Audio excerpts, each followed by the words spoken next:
महाकाल की आरती, महाकाल की पूजा, महाकाल के दर्शन और महाकाल की कृपा, बस यही वो बातें हैं जिसे हर कोई उज्जैन में खींचा चला आता है। स्वागत है आपका महाकाल की नगरी उज्जैन में।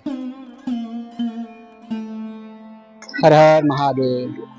महाकाल की नगरी उज्जैन में आपका बहुत बहुत स्वागत है। दोस्तों, आप अगर उज्जैन आने का प्लान कर रहे हैं तो ये वाला वीडियो आपके लिए बहुत हेल्पफुल होने वाला है। मैं जानता हूँ कि हर किसी के मन में एक ही सवाल आता है जब वो कहीं घूमने जाता है कि सबसे पहले हम कहाँ घूमेंगे, कहाँ रुकेंगे और कहाँ खाना खाएंगे। ये एक बहुत बड़ा क्वेश्चन हर किसी के लिए उठता है। तो इस वीडियो में मैं आपको ये सारी डिटेल दिखाने वाला हूँ और आपको एक एक चीज़ बताऊंगा कि आप सबसे पहले कहाँ घूमेंगे और सबसे लास्ट में कहाँ जाएंगे, कहाँ खाना खाएंगे, कहाँ रुक पाएंगे। तो दोस्तों, ये वीडियो मेरे साथ आप लास्ट तक देखें, आपको बहुत इन्फॉर्मेशन मिलने वाली है। आइए हम घूमते हैं ये पूरा उज्जैन। मैं अभी पहुंच रहा हूं महाकाल मंदिर में, जो यहाँ का मेन मंदिर है उज्जैन का।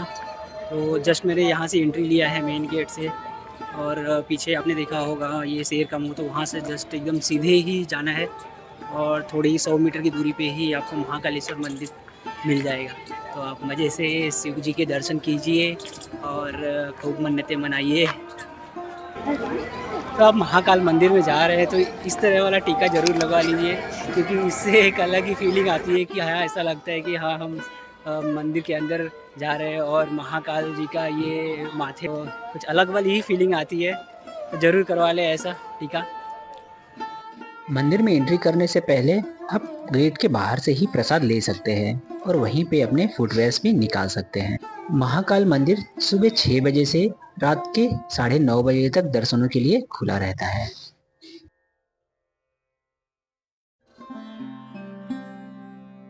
महाकालेश्वर ज्योतिर्लिंग 12 ज्योतिर्लिंग में से तीसरा ज्योतिर्लिंग है और ये इकलौता दक्षिणमुखी शिवलिंग है। जय भोलेनाथ, हर हर महादेव।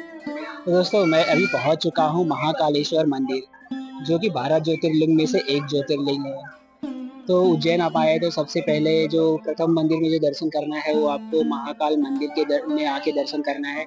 इसके बाद आप जाके और भी काफ़ी सारे मंदिर है अगल बगल में, तो उसके आप दर्शन कर सकते हैं। तो मेरे साथ इस वीडियो में लास्ट तक बने रहिए, क्योंकि मैं काफ़ी सारे मंदिर घूमने वाला हूँ और यहाँ पे आप कहाँ रुक सकते हैं, आपका कितना खर्च आएगा और कहाँ पे आप खाना वगैरह खा सकते हैं, ये सारी डिटेल मैं आपको देने वाला हूँ। तो मेरे साथ इस वीडियो को लास्ट तक देखें और इस चैनल को सब्सक्राइब जरूर करें। प्राचीन काल में उज्जैन शहर में एक शक्तिशाली दूषण नामक राक्षस रहा करता था। वह शहर के लोगों को बहुत परेशान किया करता था। लोगों ने भगवान शिव से मदद मांगी। भगवान शिव ने महाकाल के रूप में अवतरित होकर दूषण को पराजित किया। महाकाल ने दूषण को मार डाला और शहर को उसके आतंक से मुक्त करा दिया। इसके बाद भगवान शिव ने महाकालेश्वर ज्योतिर्लिंग के रूप में उज्जैन में अपना निवास स्थापित किया। यह ज्योतिर्लिंग भगवान शिव के 12 ज्योतिर्लिंगों में से एक है। दर्शन मेरा हो गया है, महाकाल जी के दर्शन मैंने कर लिए, जो कि 12 ज्योतिर्लिंग में से एक ज्योतिर्लिंग है। बहुत अच्छा लगा, बहुत आनंद आया महाकाल जी के दर्शन करके। मैं अब आपको जो इन्फॉर्मेशन देने जा रहा हूँ ये एक्चुअल में बहुत ही इम्पोर्टेंट है। अगर आप उज्जैन आ रहे हैं महाकालेश्वर जी के दर्शन करने के लिए तो सबसे पहले तो मैं बता दूं कि महाकालेश्वर मंदिर के अंदर जाने के लिए आपको मोबाइल मंदिर के ठीक बाजू में ही सबमिट कर देना पड़ेगा। दूसरा इन्फॉर्मेशन एक जो बहुत ही सीक्रेट है, मैं आपको बताता हूँ कि मंदिर के अंदर आप अगर जा रहे हैं तो जब मंदिर के ठीक पास में पहुँचेंगे तो वहाँ पे 2 लाइन लगी है। तो मैं आपको कहूँगा कि आप प्रिफर करें कि जो लेफ़्ट साइड वाली लाइन है उसे पकड़ें, ताकि आपको महाकालेश्वर जी के दर्शन एकदम नज़दीक से हो सके। मंदिर के अंदर मेन गेट से एंट्री मारने के बाद अगर लाइन बिल्कुल भी नहीं है तो भी आपको 10 मिनट तक तो लगेंगे ही महाकाल जी के दर्शन करने के लिए। बाकी अगर भीड़ रहेगी तो आपको काफ़ी टाइम लग सकता है। तो इन बातों का आप ध्यान ज़रूर रखें और यहाँ पे आए और भगवान भोलेनाथ जी का दर्शन करें और आनंद उठाएं। महाकाल के दर्शन करने के बाद मैं महाकाल कॉरिडोर में घूमने निकल पड़ा। लेकिन यहाँ पे जो घूमने का एक्चुअल मजा है वो शाम को ही आता है, क्योंकि रात की लाइटनिंग में ये जगह बहुत ही अट्रैक्टिव हो जाती है। इसलिए मैं एक बार सुबह यहाँ पे घूमा और फिर से शाम को यहाँ चला आया। महाकाल कॉरिडोर में घूमने के लिए आप अपने पास 1.5 से 2 घंटे का समय जरूर रखें।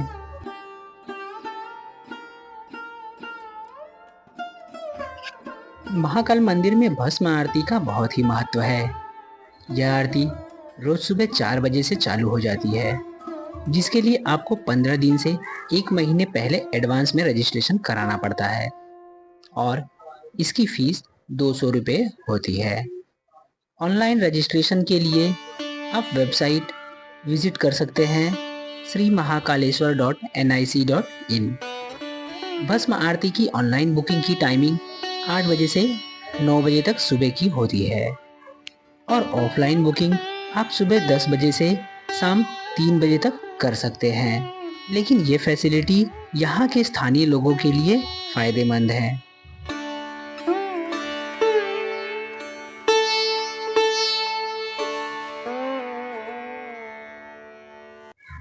आपको अगर लाइव दर्शन करने का मौका न मिले तो यहाँ महाकाल कॉरिडोर में आप वर्चुअल दर्शन कर सकते हैं, जिसकी फीस 150 रुपये से स्टार्ट होती है। गजानन जी सबको आशीर्वाद देते हुए आप यहाँ पे बनाना या तो लौकी वगैरह इनको खिला के आशीर्वाद इनका ले सकते हो। खिला रहे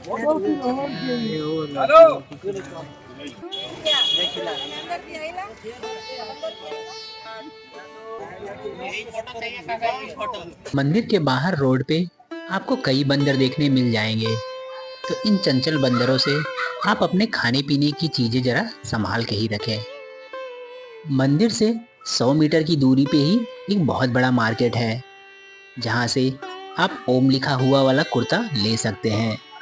यहाँ पे आप ढेर सारी शॉपिंग कर सकते हैं, जैसे कि यहाँ पे आपको कड़े, बैंड या पूजा करने की बहुत सी सामग्री मिल जाएगी।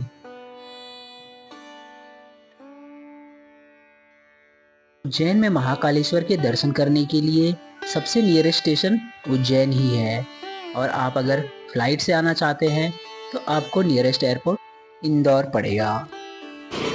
महाकाल मंदिर के ठीक पीछे ही बहुत बड़ी पार्किंग की फैसिलिटी है, तो आप अपने प्राइवेट गाड़ी वगैरह से आते हैं तो यहाँ पे पार्किंग कर सकते हैं।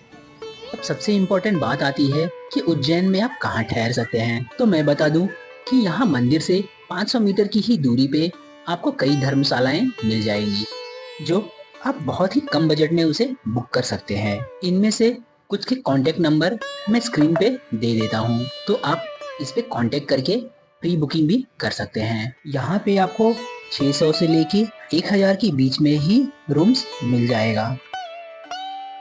अब मैं कुछ पेट पूजा करने के बाद पहुँच गया हूँ विक्रमादित्य टीला। ये जगह मंदिर से 100 मीटर की दूरी पे ही है। यहाँ का एनवायरनमेंट बहुत ही शांत सा था और इस जगह पे विक्रमादित्य की एक बहुत बड़ी मूर्ति स्थापित है।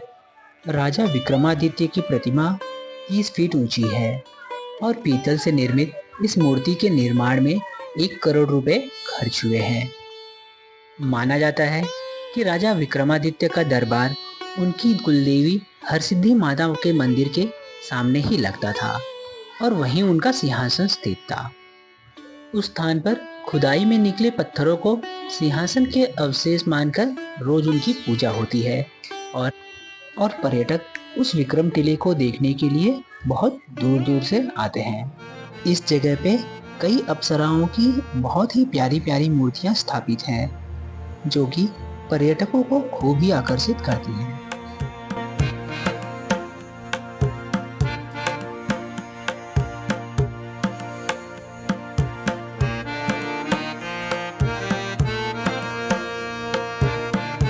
दोस्तों, अब मैं पहुंच चुका हूं चार धाम मंदिर में, जो महाकाल मंदिर से केवल 500 मीटर की दूरी पे ही है। तो यहाँ पे आप दर्शन कर सकते हैं जगन्नाथपुरी, रामेश्वरम, माँ वैष्णो देवी की और भी काफ़ी सारी देवी देवताओं की यहाँ पे मूर्तियाँ विराजमान है। तो यहाँ पे पहुँच के आपको सारे देवी देवताओं के दर्शन एक जगह पे ही हो जाएंगे। चार धाम मंदिर महाकाल से 1 किलोमीटर की दूरी पे स्थित है और आप यहाँ पैदल ही पहुँच सकते हैं। उज्जैन में जो मुख्य मंदिर हैं वो सारे 1 किलोमीटर की रेडियस में ही स्थित है और इनमें जाने के लिए आपको किसी साधन की जरूरत नहीं है।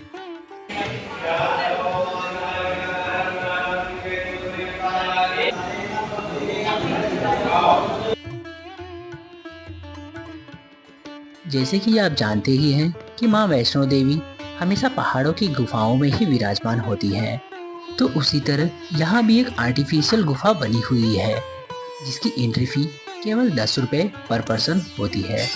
तो आप यहाँ आए हैं तो वैष्णो देवी जी के दर्शन जरूर करें।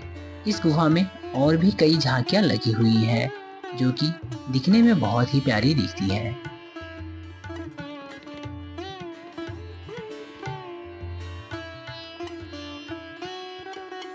पर जाना है।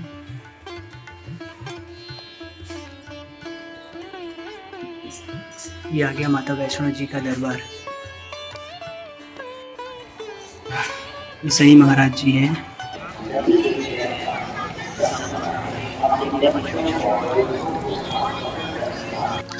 मैं इस समय खड़ा हूँ सिप्रा नदी के एक ब्रिज पे जो एक छोर से दूसरे छोर की ओर कनेक्ट करता है। तो आप इस पार से उस पार इस ब्रिज से होकर गुजर सकते हैं। तो आप जैसे देखेंगे कि ये रौनक देखिए तो इस समय देखते ही बन रही है। यहाँ का इतिहास कुछ ऐसा है कि जब श्री राम, लक्ष्मण और सीता जी वन के लिए निकले थे तो यहाँ से होके गुजरे थे।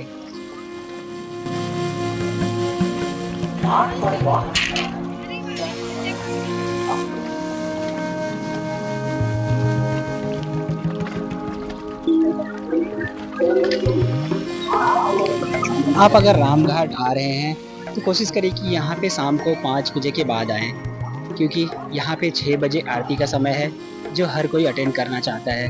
तो यहाँ पे आए तो यहाँ की आरती अटेंड करके ही जाए जिसकी टाइमिंग है 6 बजे।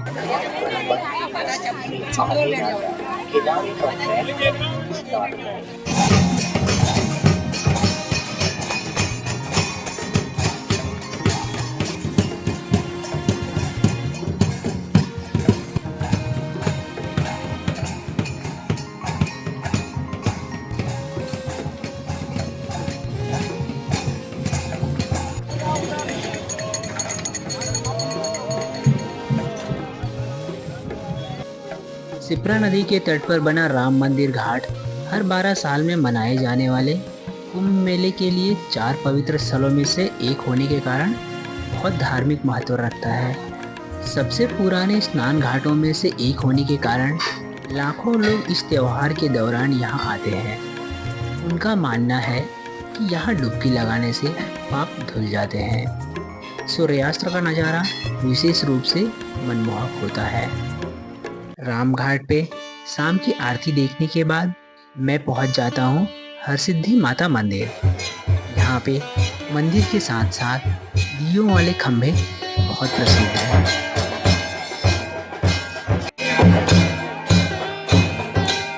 यह मंदिर सुबह 5 बजे दर्शन के लिए खुल जाता है और शाम के 7 बजे तक बंद होता है।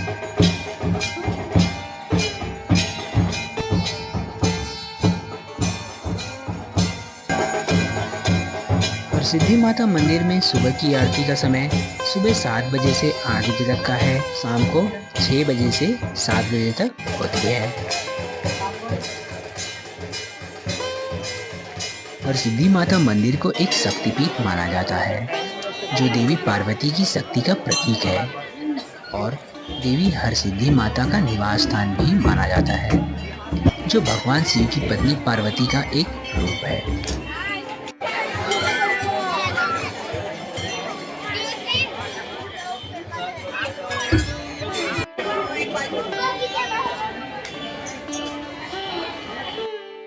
तो दोस्तों उज्जैन में इन प्रमुख मंदिरों के दर्शन आप पहले दिन में कर सकते हैं।